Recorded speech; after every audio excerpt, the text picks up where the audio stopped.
Only the strongest win, Tamra said. You've heard that 1,000 times. But is it strength of muscle? Obviously not. No human alive can out-muscle a kehok. It's strength of mind, strength of heart, and strength of will. The third student, a 15-year-old boy named Fetran, crossed his arms as if that made him look tough and defiant. With his gangly limbs and pimply face, he just looked petulant. Why, oh, why did I agree to train these children? She asked herself. Oh yes, their parents were paying her. Lousy way to pay the augur's bills. Not that she had much of a choice.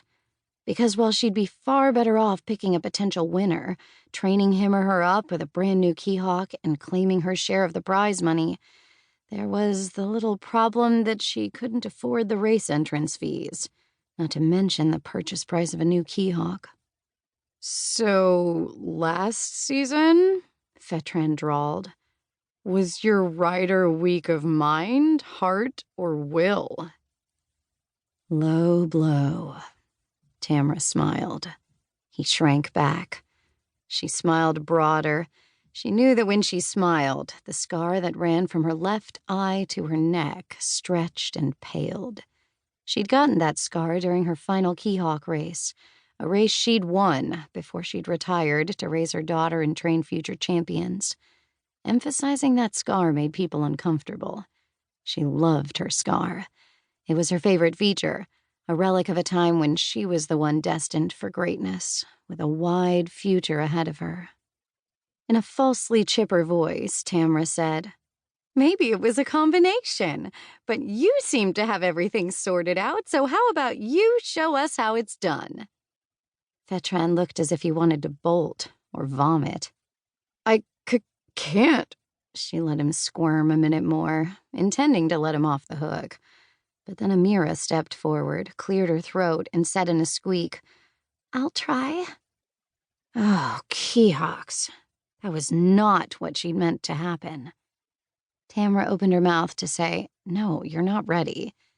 But then she stopped. Studying Amira, she thought, There's some strength in her, a spark maybe, if it could be fed.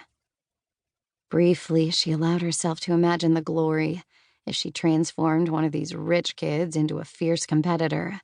She'd be the most sought-after trainer in all Becar, and her daughter would never again have to feel worried that they'd be separated. No, it's a crazy idea. I can't turn one of them into a winner. It was widely known that the children of the wealthy dallied in racing, but never won. None of them had the fire.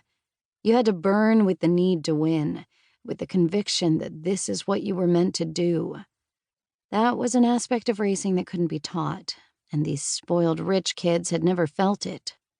They'd never known the feeling of yearning for a future that vanished like a mirage before your eyes, or the feeling of having all your dreams slip like sand through your fingers. They'd never tried to change their fate and discovered it was immutable. They'd never been thirsty. On the other hand, the girl had volunteered to try. Maybe the answer to all Tamra's problems had been right here in front of her the whole time, and she'd been too stubborn to see it.